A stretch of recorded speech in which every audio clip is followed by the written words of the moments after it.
Hello friends, my self Amit. इस video में हम क्या पढ़ने वाले हैं? इस वीडियो में हम क्लास 9th का चैप्टर 1 हिस्ट्री का द फ्रेंच रेवोल्यूशन पढ़ेंगे। जैसा कि हमने अपने लास्ट वीडियो में फ्रेंच रेवोल्यूशन होने का कारण जाना था, किस तरह फ्रेंच रेवोल्यूशन न सिर्फ यूरोप बल्कि पूरे विश्व को प्रभावित किया। हमारे देश में संविधान का बनना, फ्रीडम फाइटर्स को स्वतंत्रता संग्राम में भाग लेना, सभी इसी से प्रभावित थे। ऑन 14 जुलाई 1789 अफवाह में आकर लोग बेस्टाइल्स को कैप्चर कर लिए और यहीं से फ्रेंच रेवोल्यूशन शुरुआत हुई। इसके मुख्य कारण में से थे पुअर हार्वेस्टिंग। उसमें हुआ क्या था ना, पहले से ही फूड ग्रेन्स का डिमांड बढ़ गया था और सप्लाई घट गया था, जिसके कारण यहाँ पे कंडीशन ख़राब थी और ऊपर से फसल का ख़राब हो जाना इसमें आग में घी डालने का काम किया, जिसके कारण ब्रेड के प्राइसेस बढ़ गए। और दूसरा कारण था स्टेट सिस्टम्स, जैसा कि युद्ध के दौरान लिए गए लोन पर 10% इंटरेस्ट चार्ज लगना तथा देश को चलाने में मुश्किल होने के कारण सोसाइटी को स्टेट में डिवाइड कर दिया गया, जिसमें सबसे ज़्यादा बर्डन जो है थर्ड स्टेट को पड़ा। और इसमें जो फर्स्ट स्टेट और सेकंड स्टेट बहुत ही मजे से अपने जो प्रिविलेज मिले थे इनको उनका पूरा एंजॉय कर रहे थे, ठीक है। और अगला जो था इंडिसेसिव लीडरशिप, ये जो था इसमें क्या था ना, लुईस 16 क्विक रिएक्शन लेने में सक्षम नहीं थे, वे हमेशा दुविधा में रहते थे, जिस कारण वहाँ स्थिति बेकाबू हो गया। और अगला जो कारण था, चौथा कारण था इनलाइटनिंग थिंकिंग। थर्ड स्टेट के बुद्धिजीवी लोगों को विचार आया कि अभी जो हो रहा है थर्ड स्टेट वालों के साथ वो गलत हो रहा है, ये ऐसा नहीं होना चाहिए। इसको लेकर उस समय के फिलोसफर रूसो, मोंटेस्क्यू के विचारों से जो कि प्रेरित थे।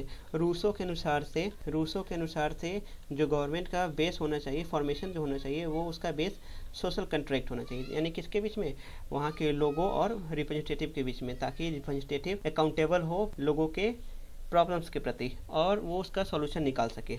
अगला है मोंटेस्क्यू के अनुसार से उन्होंने अपने स्पिरिट ऑफ द लॉ में ये बताया था कि हम लोगों को पावर का डिवीजन कर देना चाहिए, किसमें, 3 पार्ट में, लेजिस्लेटिव, एक्सिक्यूटिव एंड जुडिशियरी में, ताकि सभी अपना अपना काम को ठीक ढंग से हैंडल कर सके और किसी पे एक पे पूरी तरह का बर्डन ना आए। इसमें आप देख सकते हैं कि आउटब्रेक ऑफ द रेवोल्यूशन क्या हुआ। सबसे पहले 1789 में स्टेट जनरल का सम्मेलन होना, इसमें थर्ड स्टेट द्वारा वॉकआउट कर जाना। थर्ड स्टेट द्वारा वॉकआउट करने के पीछे कारण क्या था, जो स्टेट जनरल का नियम था उसमें क्या था, जितने भी स्टेट हैं, फर्स्ट स्टेट, सेकेंड स्टेट और थर्ड स्टेट, हर एक वोट देने का अधिकार, जो कि फर्स्ट स्टेट और सेकेंड स्टेट के 300 मेंबर उस असेंबली हॉल में पार्टिसिपेट हुए थे और थर्ड स्टेट के 600 मेंबर्स। अब थर्ड स्टेट का ये मानना था कि पूरे 600 को एक आदमी एक वोट कैसे रिप्रेजेंट कर सकता है, इसलिए उन्होंने अपना बात रखा कि नहीं, हर एक स्टेट के हर एक मेंबर को वोट देने का राइट्स दिया जाए। बट इस प्रपोजल को एक्सेप्ट नहीं किया गया, जिसके कारण उन लोग वहाँ से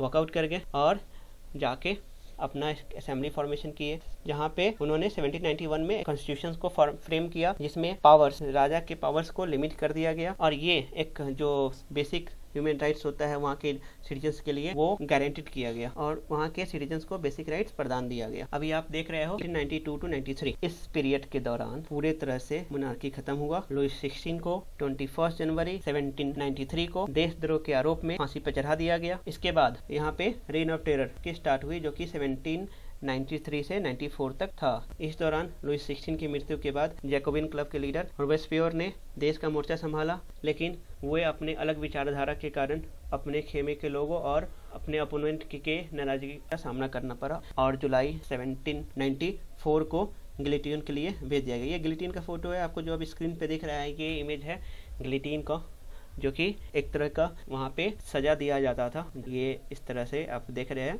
इस तरह से सजा मिलता था वहाँ के लोगों को।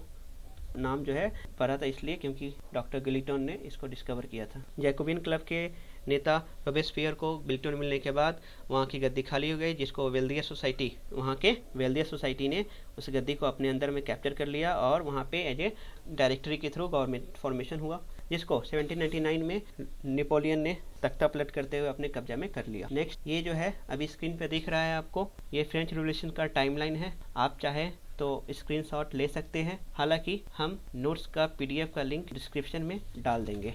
सो नेक्स्ट अब आगे चलते हैं। ये भी एक डायग्राम है फ्रेंच रेवोल्यूशन के टाइमलाइन के बारे में। वुमेन्स रेवोल्यूशंस भी फ्रेंच रेवोल्यूशंस में बहुत ही बड़ा इंपॉर्टेंट रोल प्ले किया है। जैसा कि माना जाता है कि थर्ड स्टेट के वुमेन को अपनी जीविका के लिए काम करना पड़ता था, साथ में उन्हें अपने घर को संभालना होता था और तो और उनकी मजदूरी मेन वर्कर के कंपेरिजन में कम मिलती थी। इसी सब कारणों की वजह से उन्होंने अपना आवाज़ उठाने के लिए पॉलिटिकल क्लब बनाए, जिसमें society of revolution and Republican women was most famous of them. उनकी मांगे क्या थी? उनकी मांगे थी कि उनको भी पॉलिटिकल राइट्स मिले। क्या मिले? Political rights. क्योंकि जब नेशनल असेंबली का गठन हुआ था तो उनको पैसिव सिटीजन में रखा गया था। जैसा कि आपको पता होगा कि दो तरह के सिटीजन्स, एक्टिव सिटीजन्स और पैसिव सिटीजन्स फॉर्मेशन किया गया था। पैसिव सिटीजन्स में वो सारे जो बिलो द 25 है या फिर वुमेन्स हैं और वो एबव द 25 भी जो कि टैक्स पे नहीं करते थे, उनको रखा गया था। तो यहाँ पे उन लोगों को महिला वुमेन्स का डिमांड ये था उनको भी पॉलिटिकल राइट्स मिले, और उसके अलावा जो है अदर डिमांडेड था equal pay for equal work, क्योंकि उनका जो वेजेस था मेन के कंपेरिजन में कम मिलते थे, इसलिए equal pay for equal work के लिए आवाज़ उठाया। रिवॉल्यूशंस के शुरुआती वर्षों में रिवॉल्यूशनरी गवर्नमेंट ने कुछ लॉ को इंट्रोड्यूस किया that improves the lives of womens, but उनका मेन डिमांड पूरा नहीं हो पाया। मेन डिमांड क्या था उनका? उनको भी पॉलिटिकल राइट्स मिले, जो कि उनका लड़ाई लगातार चलते रहा और फाइनली जाकर 1946 में फ्रांस के वुमेन्स को भी राइट टू वोट मिला, और फ्रांस के वुमेन्स रिवॉल्यूशन से इंस्पायर्ड होके बाकी देशों के महिलाओं ने भी अपने लिए इक्वल पॉलिटिकल राइट्स का डिमांड किया। नेक्स्ट है the evolution of slavery. There was a triangular trade of slave among Europe, Africa and America. Means that एक तरह का ट्रायंगुलर ट्रेड था स्लेव का यूरोप, अफ्रीका और अमेरिका में, और ये जो स्लेव थे वो एज ए प्लांटेशन वर्कर के रूप में एक जगह से दूसरी जगह को में ये जो ट्रेड स्लेव थे वे प्लांटेशन वर्कर्स के रूप में एक जगह से दूसरी जगह भेजे जाते थे, जैसे कि टोबैको, इंडिगो, शुगर, कॉफी जैसे प्लांटेशन अलग अलग देश में अलग अलग प्रांत में किए जाते थे, और इसी के मजदूरी के लिए उनको एक जगह से दूसरी जगह ट्रांसफर किया जाता था। इसको लेकर क्रिटिसाइज भी किया गया था फ्रांस में, बट उस समय किसी तरह का लॉ पास नहीं हुआ, क्योंकि वो जो बिजनेस चलता था, बिजनेस का सबसे बड़ा फायदा और रेवेन्यू वहाँ के सरकार को मिलती थी, इसलिए उन्होंने इसके अगेंस्ट में किसी तरह का लॉ पास नहीं किया। लेकिन 1794 में यहाँ पे हर एक तरह के स्लेव, लेकिन 1794 में यहाँ पे स्लेव ट्रेड को समाप्त कर दिया गया, परंतु जैसे ही नेपोलियन आया 10 साल बाद वापस इसको रीइंट्रोड्यूस कर दिया गया और इसके कारण वहाँ पे फिर से स्टार्ट हो गया स्लेव ट्रेड। लेकिन फाइनली 1848 में वहाँ पे स्लेव ट्रेड को पूरी तरह से एबॉलिश कर दिया गया, और आप ये देख सकते हैं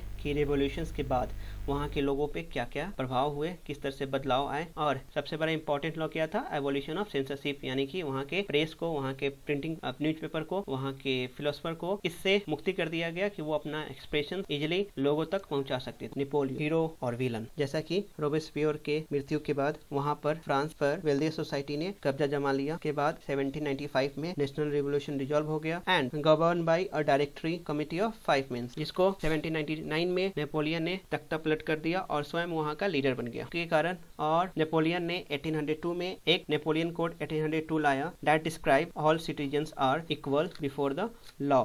फ्रॉम 1807 टू 1812 नेपोलियन ने अपने साम्राज्य का एक्सपेंड किया, खास करके वेस्टर्न यूरोप में, और उसकी सबसे बड़ी गलती क्या थी कि उसने रसिया पे अटैक किया। रसिया एक ऐसा देश है जिसके साथ यदि आप फ्रेंडली बिहेवियर करते हो तो वो भी आपके साथ फ्रेंडली बिहेव करेगा, यदि आप उसे उंगली करते हो तो वो आपका हाथ तोड़ देगा। यही हुआ नेपोलियन के साथ, जैसा कि आप स्क्रीन पर देख सकते हैं कि 4 लाख में से मात्र 10,000 ही वापस लौट आया था, और अंत में रसिया से हारने के बाद वो वापस फ्रांस लौट गया, जहाँ पे अंत में 1815 में ही उसके दुश्मनों ने बेल्जियम टाउन ऑफ वाटरलू में उसको हरा दिया, और इस तरह से नेपोलियन के साम्राज्य का समापन हुआ।